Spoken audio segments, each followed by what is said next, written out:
The distress signal.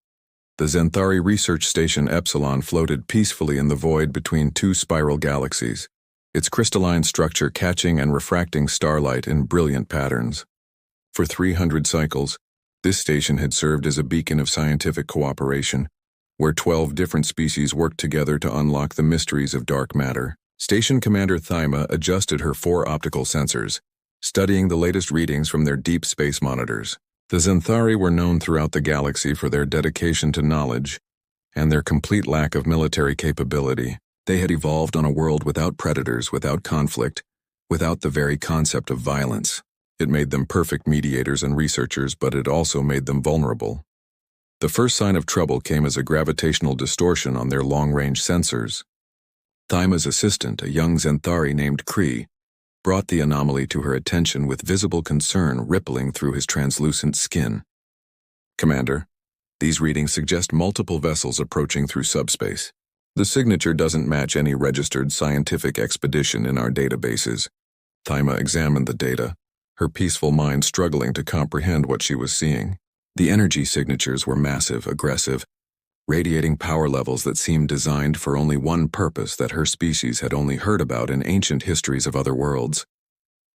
Before she could respond, space itself seemed to tear apart outside their observation windows. 12 massive warships emerged from crimson rifts in reality, their hulls black as the void and bristling with weapons that looked like the nightmares of peaceful species. The lead ship was easily 5 times the size of the entire research station, its wedge-shaped design speaking of brutal efficiency rather than aesthetic consideration.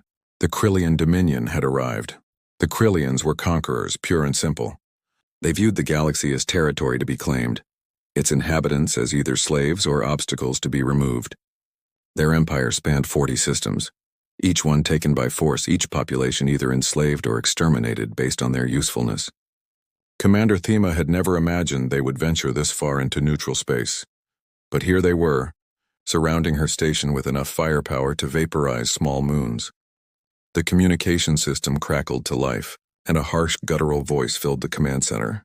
"This is War Master Gorax of the Krillian Dominion. Your station now belongs to the Empire. Surrender immediately, and some of you may be permitted to live as servants. Resist, and we will demonstrate why 1,000 worlds fear the Krillian name." Around Thyma, researchers from various species reacted with their own forms of distress. The Valoran scientists changed color rapidly, cycling through patterns of fear. The Quellian mathematicians huddled together, their hive mind calculating survival probabilities that approached 0. Even the usually calm Meridian ambassadors showed signs of panic, their energy forms flickering erratically. Thyma understood their fear, but she also understood something else. The research they were conducting here was too important to fall into Krillian hands. They were on the verge of breakthrough discoveries about faster-than-light communication and zero-point energy extraction. In the wrong hands, such knowledge could doom entire civilizations. She made a decision that went against every instinct her peaceful species possessed. Instead of immediate surrender, she would try something else first. "Kree, activate the emergency beacon," she commanded, surprising herself with the firmness in her harmonious voice. "Set it to broadcast on all frequencies, all languages, maximum range." The young assistant's optical sensors widened in confusion. "But Commander, who would come? We are beyond the protection of any military force. The Alliance worlds are too far away, and none of them would risk war with the Krillians for a research station." Thyma moved to the communication console herself, her delicate manipulators dancing across the controls. "Then we cast our net wider. We send our call into the unknown reaches to anyone who might hear. To species we haven't yet encountered. Someone, somewhere, might answer." As her fingers worked, she thought about the rumors she had heard at the last scientific conference. Whispers about a species from a high-gravity world with toxic atmosphere, who had only recently achieved faster-than-light travel. They called them Deathworlders, beings who had evolved on a planet so hostile that other species couldn't survive there without extensive life support. The story said they were insane by galactic standards, willing to take risks no rational being would consider, loyal to the point of self-destruction, and absolutely ruthless when protecting those they considered under their care. The message she composed was simple, but desperate. "To any who hear this call, Research Station Epsilon requests immediate assistance. 12 Krillian warships have surrounded our facility. 300 peaceful researchers from 12 species face death or enslavement. Our work benefits all civilizations. If anyone has the strength to help us, please come. Time is running out. She transmitted the message just as the Krillian War Master's patience expired. A warning shot from the lead vessel vaporized a small observatory pod on the station's outer ring. The explosion sent shudders through the entire structure, and several researchers cried out in their various forms of expressing terror. 3,000 light-years away, in a star system the rest of the galaxy had only recently become aware of, Captain Sarah Chen stood on the bridge of the UES Vengeance, one of Earth's newest Prometheus-class battle cruisers. She was reviewing patrol reports when her communications officer, Lieutenant James Park, suddenly straightened in his chair. "Captain, we're receiving a broadband distress signal. It's coming from deep in neutral space beyond the Sagittarius Arm." Chen raised an eyebrow. That was far outside Earth's current sphere of influence. Humanity had only been part of the galactic community for 5 years, and they were still considered newcomers, primitives by some standards. But humans had earned a reputation that preceded them wherever they went. They were the species that thrived on a world with tectonic instability, volcanic activity, deadly radiation from their sun, and countless predators that had shaped their evolution. They were the species that had nearly destroyed themselves multiple times and survived. They were the Deathworlders. "Put it through," Chen ordered. The message played across the bridge, translated by their AI into perfect English. Chen listened to the desperation in the alien commander's voice, heard the fear, the plea for anyone strong enough to stand against impossible odds. Around her, the bridge crew had gone silent. They all knew what this meant. The Krillians were known even to Earth. Their reputation as conquerors and slavers had reached human space through refugee accounts and intercepted transmissions. Lieutenant Commander Marcus Rodriguez, her tactical officer, was the first to speak. "Captain, that's over 3,000 light-years from here. Even at maximum burn, it would take us days to reach them. By then it will be too late." Chen nodded slowly, her mind already working through possibilities. "Get me high command. Priority 1. The quantum communication system connected her instantly to Earth's military headquarters, where Admiral Reyes appeared on her screen. The Admiral was an older man, scarred from humanity's first contact war with the Vegan Confederacy, a conflict that had ended when humans had done the impossible and won against a technologically superior force through sheer determination and unconventional tactics. Chen quickly explained the situation, forwarding the distress signal. Admiral Reyes listened without interruption, then sat back in his chair. "Captain, you understand what you're asking? The Krillians have conquered 40 systems. Their technology is generations ahead of ours, and this station is well outside our jurisdiction." "With respect, Admiral," Chen replied. "Since when has that stopped us? There are 300 innocent beings on that station. They're researchers, scientists, people who've dedicated their lives to helping everyone. If we don't answer their call, who will?" The Admiral was quiet for a long moment. Then a grim smile crossed his weathered face. "You're right, of course. How many ships can you gather?" Chen consulted her tactical display. "I can have 8 Prometheus-class vessels and 4 Titan-class dreadnoughts ready within the hour. Plus the Mjolnir." Admiral Reyes's eyes widened. "The Mjolnir? That's our only prototype with the experimental slipspace drive. It hasn't been fully tested.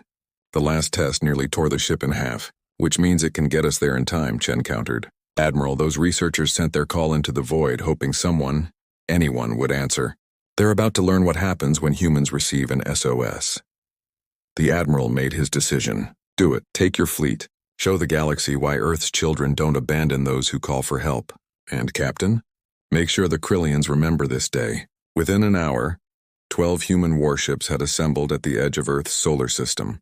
They were not the sleekest vessels in the galaxy, nor the most advanced. Human ships were built with a different philosophy.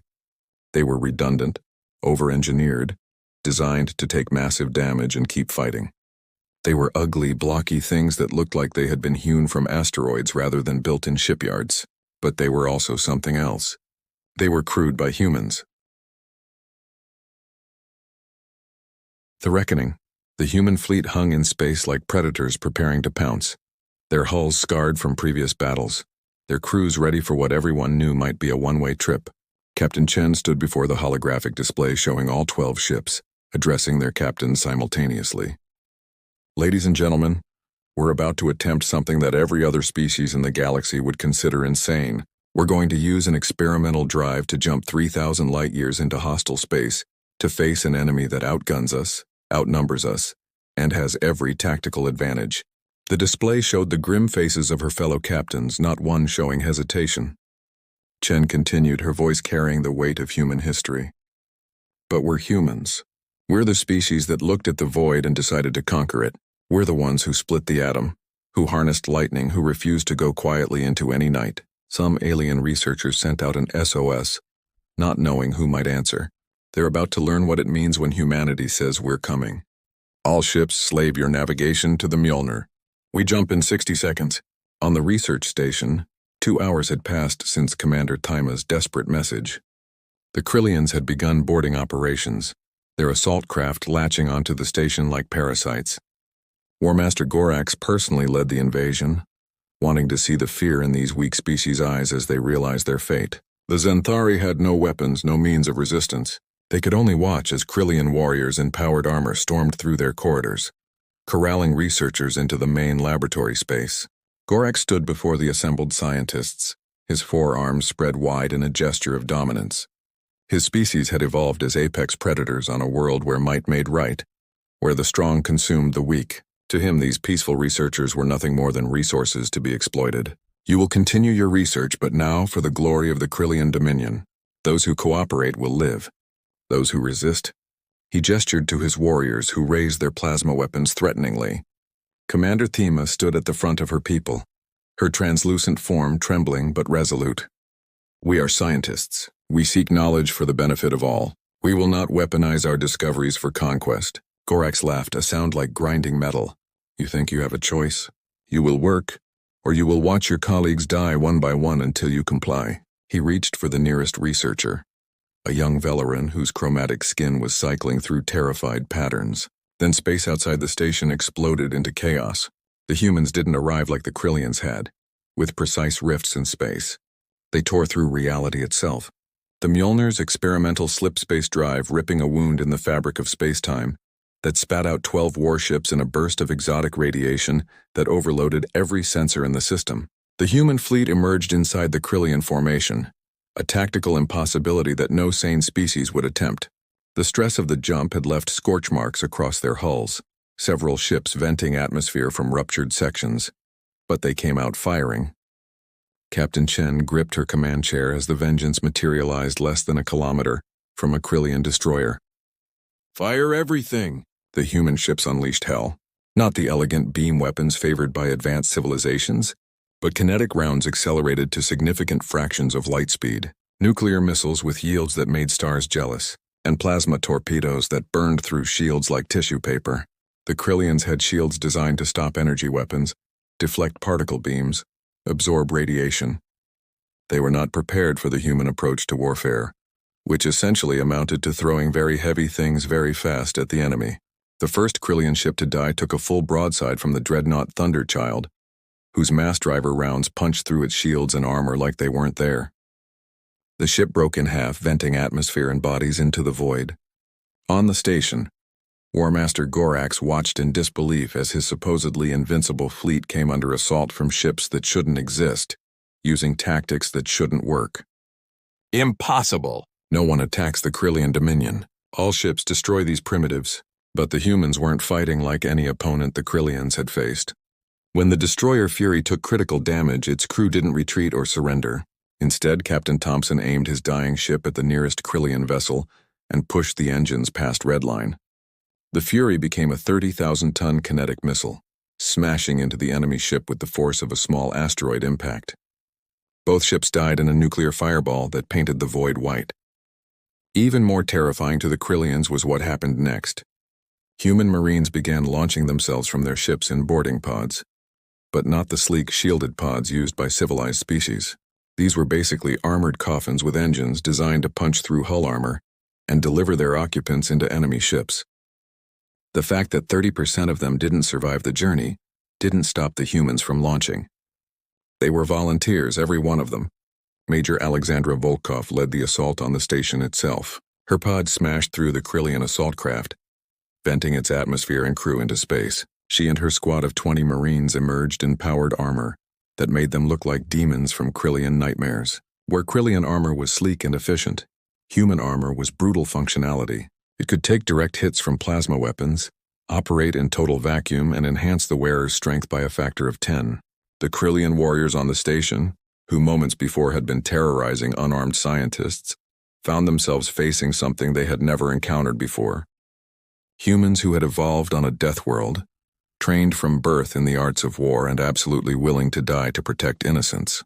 The first Krillian warrior to engage Major Volkov learned what close combat with a human meant, when she literally tore his arm off and beat him to death with it. "Push forward," Volkov commanded through her comm.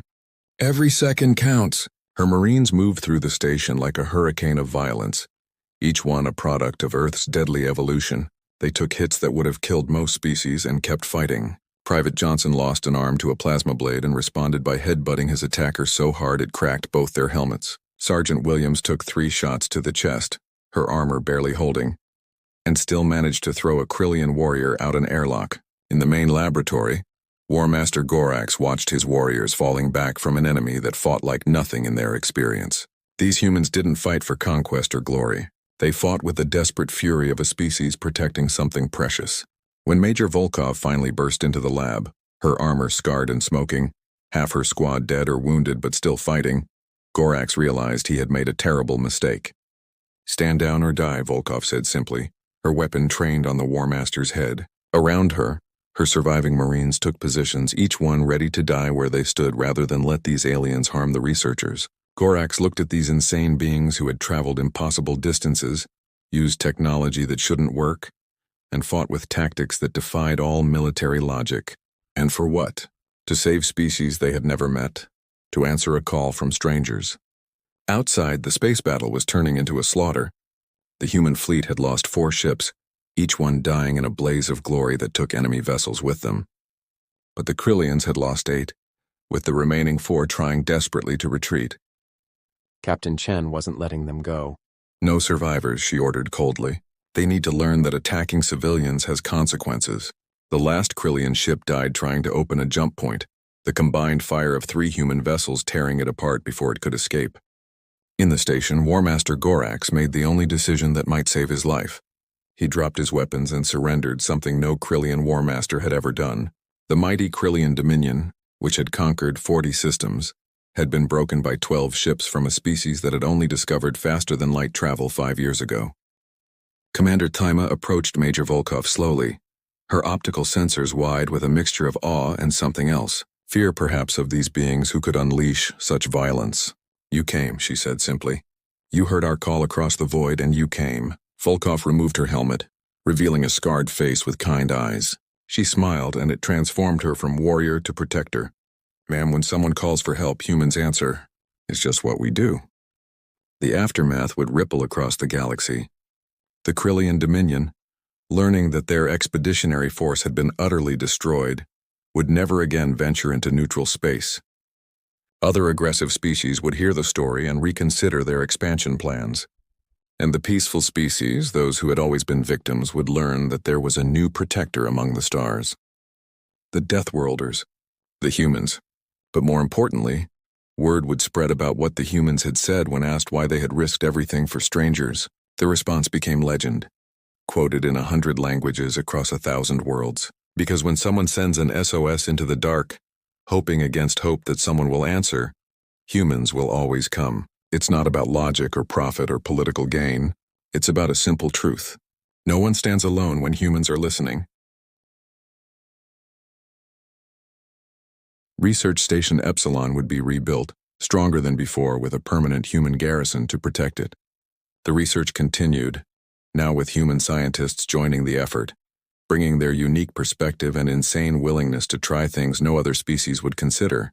And in the center of the station, they erected a monument. It showed a human hand reaching out to grasp a Xanthari manipulator, and beneath it, words in every language of the galaxy. "When you call, we answer." The galaxy had learned an important lesson that day. Humans might be newcomers, might be considered primitive by some standards, might come from a death world that had shaped them into something other species found terrifying. But they were also something else. They were the species that would cross the impossible void to save strangers, who would fight impossible odds to protect the innocent, who would answer any SOS, no matter how far, no matter how dangerous. They were humans. And that, the galaxy was learning, meant everything.